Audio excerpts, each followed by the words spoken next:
Kochi corporation deputy mayor തെരഞ്ഞെടുപ്പ് ഇന്ന് നടക്കും. 3 മുന്നണികളും സ്ഥാനാർത്ഥികളെ നിർത്തിയിട്ടുണ്ട്. ഡെപ്യൂട്ടി മേയറായിരുന്ന ദീപക് ജോയ് MLA ആയതിന് പിന്നാലെയാണ് തെരഞ്ഞെടുപ്പ് വേണ്ടി വന്നത്. നിഷ ദിലീപ് വിശദാംശങ്ങൾ നൽകും. നിഷ, എപ്പോഴാണ് ഈ കോർപ്പറേഷൻ ചേർന്ന് ഈ ഡെപ്യൂട്ടി മേയർ തെരഞ്ഞെടുപ്പ് നടക്കുക?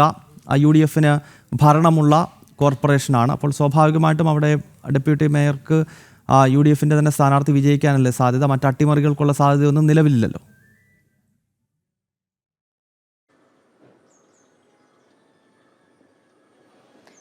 ഗൗതം, ഈ ദീപക് ജോയ് MLA ആയ ഒഴിവിലേക്ക് ഡെപ്യൂട്ടി മേയർ ആയിരുന്ന ദീപക് ജോയ് MLA ആയതിനെ തുടർന്നാണ് ഇപ്പോൾ കൊച്ചി കോർപ്പറേഷനിൽ ഡെപ്യൂട്ടി മേയർ തെരഞ്ഞെടുപ്പ് നടക്കുന്നത്. രാവിലെ 11 മണിയോടുകൂടിയാണ് തെരഞ്ഞെടുപ്പ് നടക്കുന്നത്. ഗൗതം പറഞ്ഞതുപോലെ തന്നെ കോൺഗ്രസിന് തന്നെയാണ് സാധ്യത.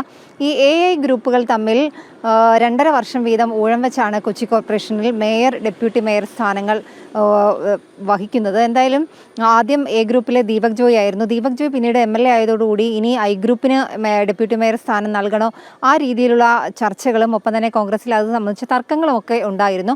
തുടർന്നാണ് ഈ ഡെപ്യൂട്ടി മേയർ തെരഞ്ഞെടുപ്പ് ഇത്രയും വൈകാൻ തന്നെ കാരണം. എന്തായാലും എളമക്കരയിൽ നിന്നുള്ള കൗൺസിലറായ VR സുധീറിന് തന്നെയാണ് സാധ്യത.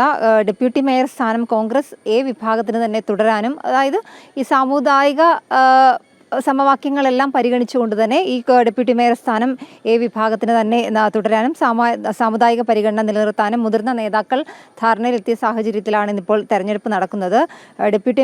മേയർ, ഡെപ്യൂട്ടി മേയർ സ്ഥാനങ്ങളൊക്കെ ഈ 2.5 വർഷം വീതമായിരിക്കും. ഇനി അങ്ങനെയാണ് നേരത്തെ ധാരണയായിരിക്കുന്നത്. എന്തായാലും 76 അംഗ കോർപ്പറേഷനിൽ 48 അംഗങ്ങൾ UDF-നുണ്ട്, 22 ഇടതംഗങ്ങളും 6 NDA അംഗങ്ങളുമുണ്ട്. NDAയും ഇടതു മുന്നണിയും എന്തായാലും ഈ ഡെപ്യൂട്ടി മേയർ സ്ഥാനത്തേക്ക് മത്സരിക്കുന്നുണ്ട്. 11 മണിയോടുകൂടിയാണ് ഡെപ്യൂട്ടി മേയർ തെരഞ്ഞെടുപ്പ് നടക്കുക. ഓക്കെ നിഷ, വ്യക്തമാണ്. 11 മണിക്ക് കൊച്ചിൻ കോർപ്പറേഷനിൽ പുതിയ ഡെപ്യൂട്ടി മേയറെ തെരഞ്ഞെടുക്കുവാനുള്ള വോട്ടിംഗ് ആരംഭിക്കും. 3 മുന്നണികളും സ്ഥാനാർത്ഥികളെ നിർത്തി മത്സര രംഗത്തുണ്ട്. നിഷ ദിലീപ് വിശദാംശങ്ങൾ നൽകുകയായിരുന്നു.